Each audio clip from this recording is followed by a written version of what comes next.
আজকে দেখাবো কিভাবে ফেসবুক অ্যাকাউন্ট এবং ফেসবুক প্রোফাইল লক করবেন।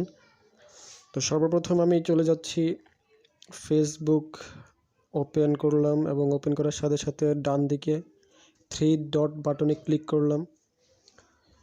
3 ডট বাটনে ক্লিক করার পরে আপনি একটু নিচে চলে আসবেন, স্ক্রল ডাউন করে সেটিং অপশন যেটা আছে সেটাতে ক্লিক করবেন।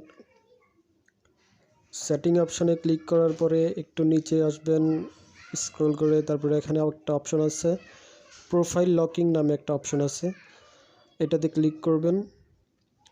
তারপর এটাই হচ্ছে আপনার মূল কাজ। এখানে নিচে আছে lock your profile. Lock your প্রোফাইলে ক্লিক করার সাথে সাথে আপনার অ্যাকাউন্টটি এবং আপনার প্রোফাইলটি লক হয়ে যাবে এবং আপনি যে কোনো সময়, আমরা একটু চেক করে দেখি, দেখুন এখানে বলছে ইউ লকড ইউর প্রোফাইল। তো আপনি যদি